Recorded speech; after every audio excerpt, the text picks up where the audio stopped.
como que os dois casos se relacionam? Você até fala que juridicamente eles não têm uma relação direta, mas politicamente?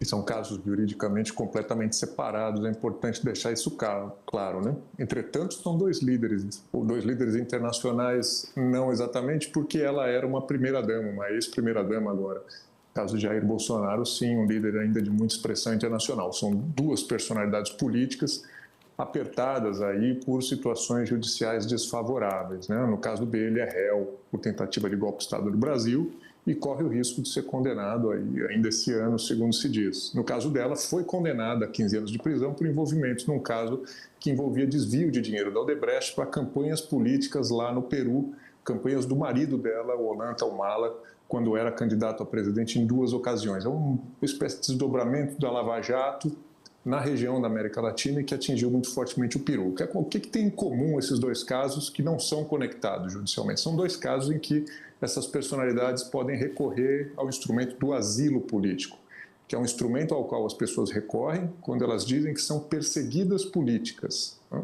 Essa é uma argumentação muito forte do Jair Bolsonaro, diz que é perseguido politicamente aqui no Brasil, que ele não é alvo de uma ação judicial correta, justa, honesta, né? E é um pouco a argumentação do lado de lá, no Peru também, por isso pedir asilo ao Brasil. O Lula não deveria ter concedido asilo a ela porque ela não é uma perseguida política, ela sofreu uma condenação judicial dentro de um processo legal e transparente sobre o qual não tem nenhuma contestação válida, né?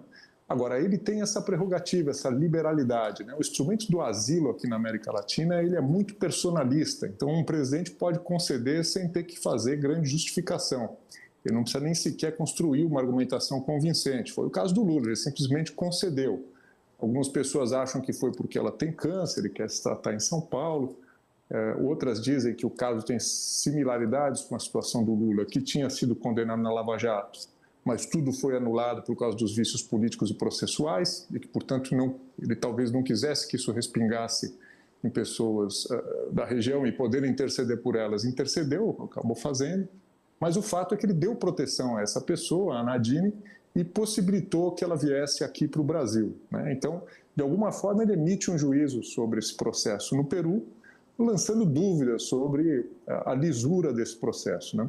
Esse é justamente o caminho que o Jair Bolsonaro tenta no caso dele, né? Ele já esteve na Embaixada da Hungria, a gente tem que se lembrar, passou 2 dias lá dentro, isso foi descoberto pelo jornal New York Times, e ali ele tinha acabado de ter seu passaporte apreendido pelo Supremo Tribunal Federal, né? Se naquele momento tivesse saído uma ordem de captura, de prisão preventiva contra o Jair Bolsonaro, ele na prática já estaria gozando desse asilo diplomático, que é muito semelhante ao que aconteceu com a Nadine no Peru.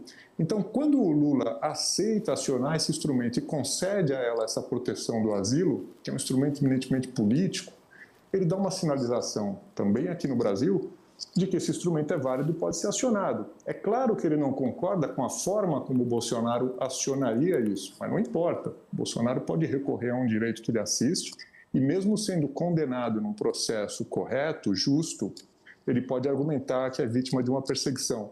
E nesse caso ele cria um embaraço para a presidência da República que concedeu isso no caso de um político, uma figura política condenada no Peru, e vai ter que lidar com essa argumentação dentro do Brasil. São casos juridicamente separados, mas dá uma colocada do assunto sobre a mesa por um viés que pode não ser o que o presidente preferiria.